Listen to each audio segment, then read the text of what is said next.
Frères et sœurs, que la paix et la grâce de notre Seigneur et Sauveur Jésus-Christ soient avec vous.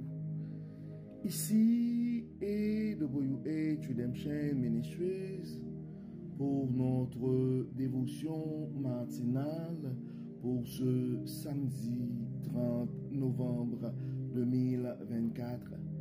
Toujours dans la mission de vous accompagner, journée après journée, réveil après réveil, matinée après matinée, sur le chemin du royaume de Dieu.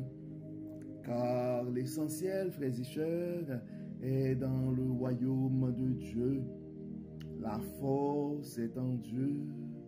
La délivrance est en Dieu, la consolation est en Dieu, la protection est en Dieu, l'abondance, frères et sœurs, est en Dieu, la sagesse est en notre Dieu, et surtout l'espérance est en Dieu. C'est pourquoi, frères et sœurs, nous nous répétons à chaque instant: cherchons d'abord le royaume de Dieu et sa justice, et toutes les autres choses nous seront données en plus. Donc bon réveil mon frère, bon réveil ma soeur. C'est ici la journée que l'Éternel a faite et qu'elle soit pour nous un sujet de gloire et de louange. Que le nom de l'Éternel soit béni, que le nom de l'Éternel soit exalté, que le nom de l'Éternel soit glorifié, car notre Dieu nous a fait du bien. Oui, c'est un moment de prendre le temps d'apprécier, frères et sœurs, et les bontés de Dieu dans nos vies. Il y a quand même 2 jours de cela, jeudi, c'était ce qu'on appelle le Thanksgiving aux États-Unis, ou bien que certaines personnes prennent le temps juste pour faire pour préparer de beaux plats, pour préparer de belles tables. Mais c'est vraiment un temps pour apprécier les bienfaits de Dieu dans nos vies. C'est le temps pour apprécier tout ce qui est en nous et tout ce qui est autour de nous. Oui, c'est un temps de gratitude et nous arrivons lentement à la fin de l'année. Donc déjà le mois de novembre tire à sa fin et donc déjà 11 mois écoulés dans l'année 2024, l'année de la bonté de Dieu. Donc c'est pourquoi, frères et sœurs, et nous avons vécu à travers notre dévotion matinale et cette année une journée à la fois. Donc nous avons la ferme conviction, frères et sœurs, c'est la raison d'être de notre dévotion matinale qui va avoir un an bientôt. Ça offre à chaque frère, à chaque sœur, l'opportunité de commencer sa journée avec Dieu, d'avoir un réveil avec Dieu, comme on le dit.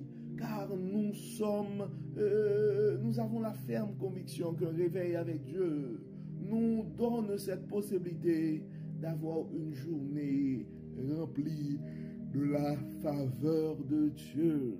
Et en accumulant des années, des journées remplies de la faveur de Dieu, nous allons finir par compléter une année 2024 remplie de sa bonté. Et en accumulant des années remplies de la bonté de Dieu, nous allons finir par avoir une vie comblée de ses plus riches bénédictions sur plusieurs générations. Donc, bon réveil mon frère, bon réveil ma soeur. Si tu penses à un frère, si tu penses à une soeur, nous vous invitons à partager notre dévotion, car on ne sait jamais, frères et sœurs, on ne sait jamais ce que la parole de Dieu peut faire dans la vie de l'un de ses enfants bien-aimés. Donc le texte qui nous est proposé ce matin, c'est le 2e chapitre de la lettre de Paul à Tite Tite chapitre 2, versets 1 à 14. En fait, pour les raisons de la cause, nous allons lire les 15 versets parce que le chapitre ne contient que 15 versets. Nous allons faire la lecture lentement parce que nous allons lire la Bible, la version la Bible du semeur et c'est vraiment explicite, donc nous allons faire peu de commentaires. Toi, au contraire, parle selon ce qui est conforme à l'enseignement saint. Dis aux hommes âgés de faire preuve de modération, d'être respectables, réfléchis et d'exercer une saine pratique de la foi, de l'amour et de la persévérance. Qu'il en soit de même des femmes âgées, qu'elles aient un comportement digne de Dieu, qu'elles ne soient pas médisantes, ni adonnées à la boisson, qu'elles s'attachent plutôt à enseigner le bien, qu'elles apprennent aux jeunes femmes à aimer leurs maris et leurs enfants, à agir de manière réfléchie et pure, à assumer leurs tâches domestiques, à faire preuve de bonté et à être soumises à leur mari. Ainsi, la parole de Dieu ne sera pas discréditée. Recommande aussi aux jeunes gens d'agir de manière réfléchie. Sois toi-même en tout un modèle d'œuvre bonne. Que ton enseignement soit fidèle et qu'il inspire le respect. Que ta prédication soit saine et inattaquable, afin que même nos adversaires soient couverts de honte, ne trouvant aucun mal à dire de nous. Aux esclaves, tu recommanderas d'être soumis à leur maître en toutes choses. Qu'ils recherchent à leur donner satisfaction, qu'ils évitent de les contredire et se gardent de toute fraude. Qu'ils se montrent au contraire dignes d'une entière confiance. Ainsi, ils rendront attrayant l'enseignement de Dieu, notre Sauveur. En effet, la grâce de Dieu s'est révélée comme une source de salut pour tous les hommes. Il nous éduque et nous amène à nous détourner de tout mépris de Dieu et à rejeter les passions des gens de ce monde. Ainsi, nous pourrons mener dans le temps présent une vie équilibrée, juste et empreinte de piété, en attendant que se réalise notre bienheureuse espérance, la révélation de la gloire de Jésus-Christ, notre grand Dieu et Sauveur. Il s'est livré lui-même pour nous, afin de nous délivrer de toute désobéissance et de faire de nous, en nous purifiant ainsi, un peuple digne qui appartienne et qui mette toute son ardeur à accomplir des œuvres bonnes. Voilà ce que tu dois enseigner, dans quel sens qu'il te faut encourager et reprendre les gens. Fais-le avec une pleine autorité, que personne ne te traite avec mépris. Nous venons de lire, frères et sœurs, le 2e chapitre de la lettre de Paul et à Tite. Et on voit, frères et sœurs, dans ce texte, le texte parle tout seul. C'est un texte qui est constitué en fait de 2 parties. Et du verset, dans les 10 premiers versets, l'apôtre Paul fait ce qu'on appelle des recommandations à diverses catégories de fidèles. Donc, il parle, et premièrement, aux hommes âgés de faire preuve, il invite en fait aux hommes âgés de faire preuve de modération, d'être respectables, réfléchis et d'exercer une saine pratique de la foi, de l'amour et de la persévérance. Généralement, on dit dans le langage courant, l'âge amène la raison. Et en tant qu'hommes âgés, je ne sais pas quel âge, est-ce que hommes âgés, c'est 70, 80 ans? La Bible parle des plus robustes qui vont vivre jusqu'à 90 ans. Est-ce qu'un homme âgé, c'est déjà 60 ans ou 70 ans? Et donc, je vais vous laisser faire le choix. Mais une chose est certaine. Si tu t'identifies comme un homme âgé ce matin, ben, l'apôtre Paul t'invite à faire preuve de modération. Modération, soit dans le langage, soit dans la consommation, soit dans nos actions, soit dans nos paroles. Donc l'apôtre Paul nous invite à être respectables, réfléchis. Oui, nous devons faire en sorte de pouvoir contrôler nos émotions en menant des actions réfléchies et d'exercer une saine pratique de la foi, de l'amour et de la persévérance aussi. Non seulement l'apôtre Paul a formulé des recommandations aux hommes âgés, mais il parle aussi aux femmes âgées. Qu'il en soit de même des femmes âgées, qu'elles aient un comportement digne de Dieu, qu'elles ne soient pas médisantes. Ne soyons pas médisantes, mes sœurs, ni adonnées à la boisson.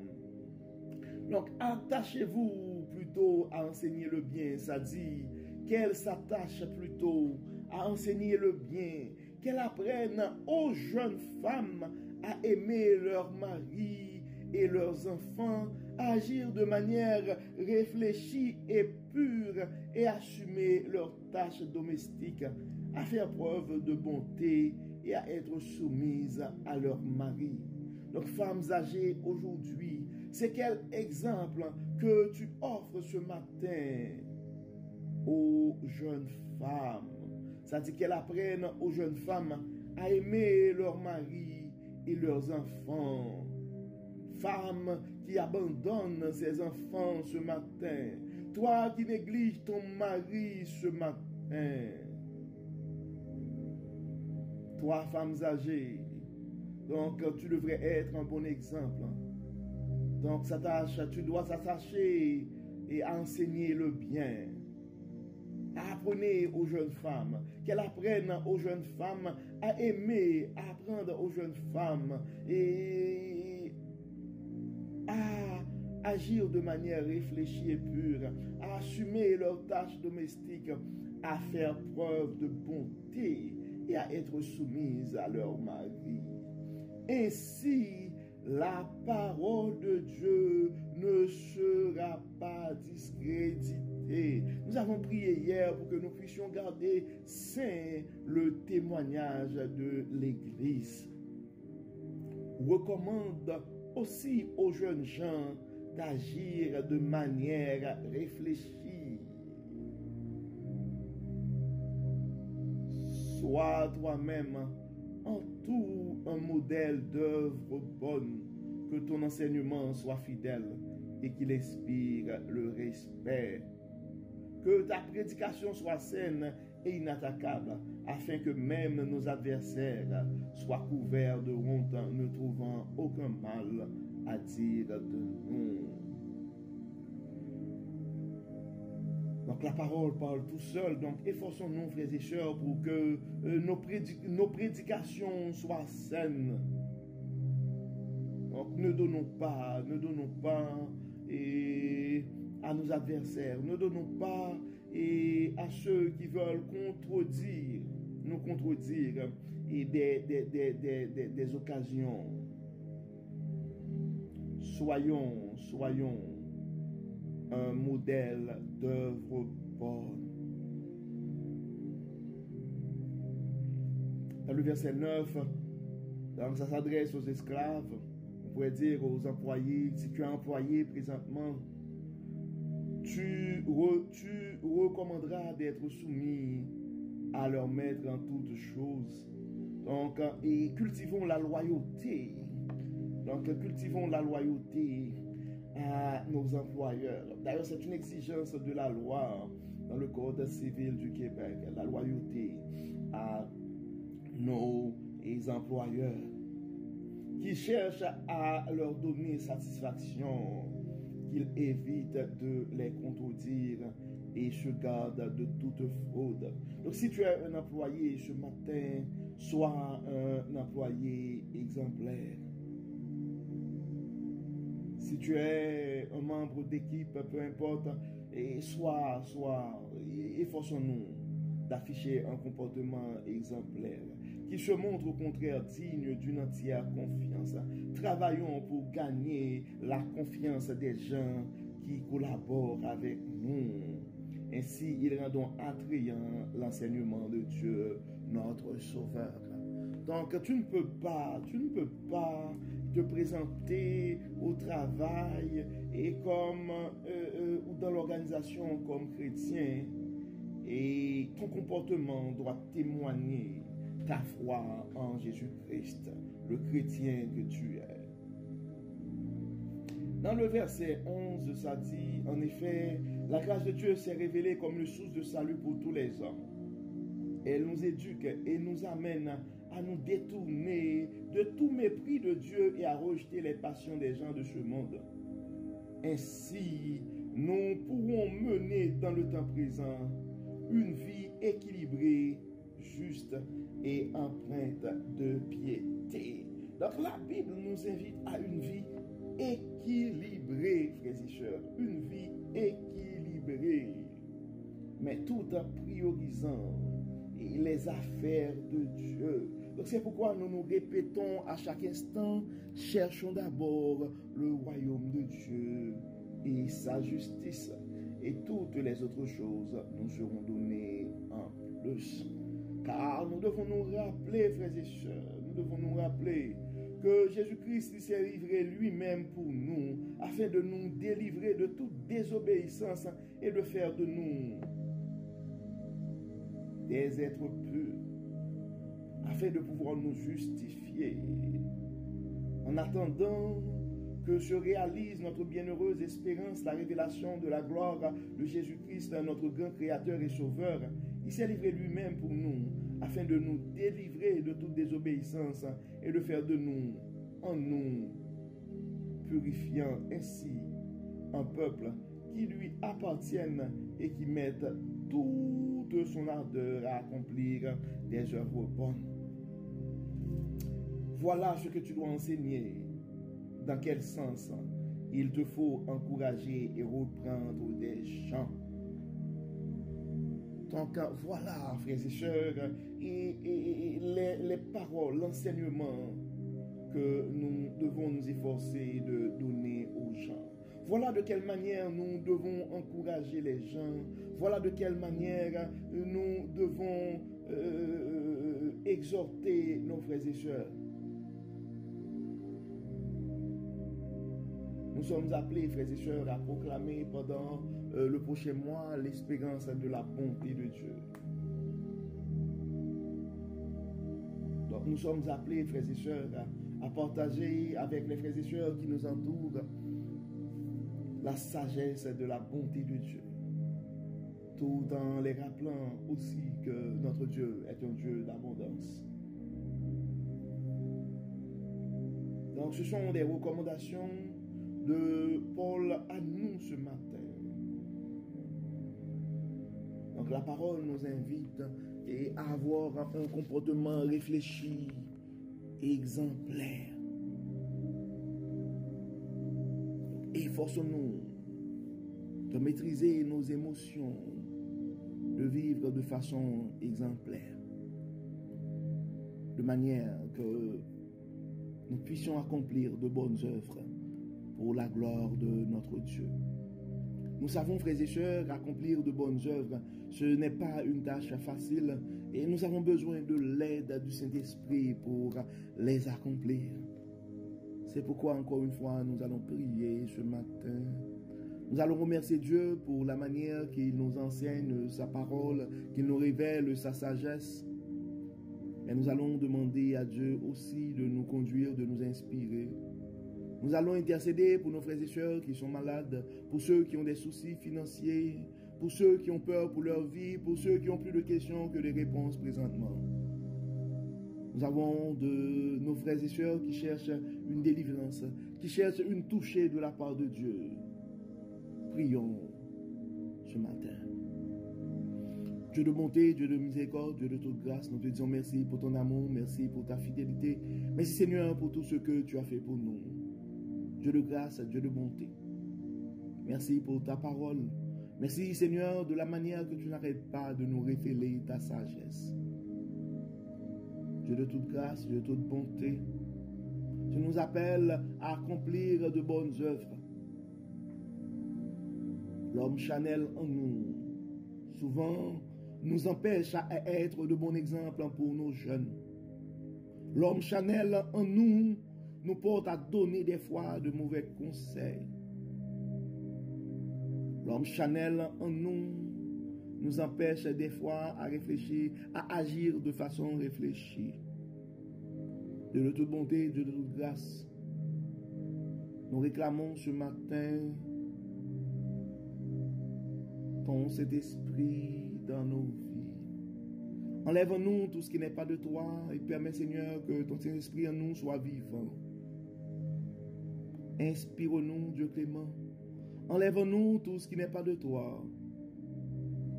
Nous réclamons de ta part une touchée ce matin.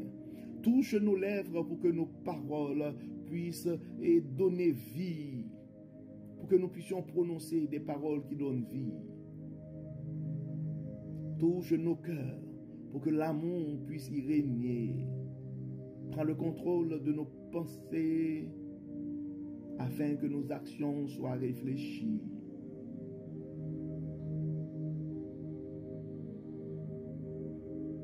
Fortifie, non Dieu clément, guéris nos âmes blessées.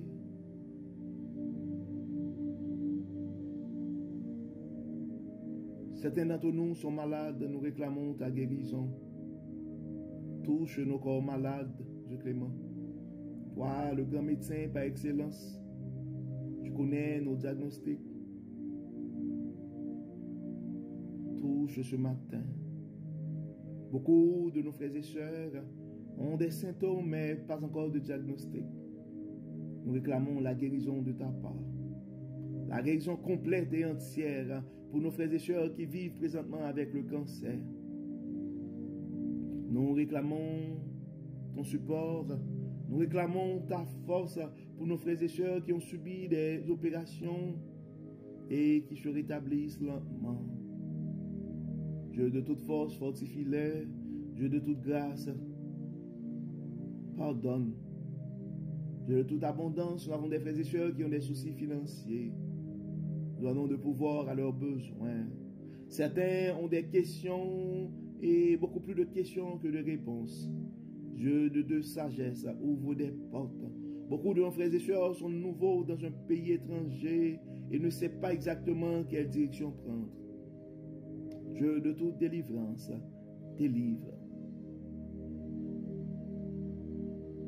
Révèle, Dieu clément, ta bonté et ta fidélité dans leur situation. Guéris, Seigneur. Bénis, Seigneur. Délivre, Seigneur. Accorde-nous ta grâce.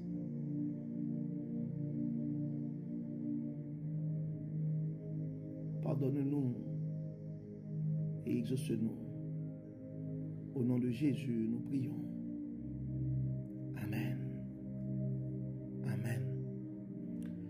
Frères et sœurs, nous arrivons au terme de notre dévotion pour ce samedi 30 novembre 2024. Nous espérons que votre âme a été bénie. Et d'ici là, nous vous souhaitons une excellente journée et une très belle fin de semaine sous le regard du Dieu Tout-Puissant. Bonne fin mois de novembre. Et nous réclamons les bénédictions, la protection de Dieu pour cette fin d'année 2024. Que le Seigneur nous bénisse, que le Seigneur nous accorde sa grâce et sa paix. Et qu'il nous aide à agir de façon réfléchie et à accomplir de bonnes œuvres pour la gloire de son nom. Au nom de Jésus. Amen. Amen. Bon samedi, frères et sœurs, et à demain pour notre méditation du dimanche.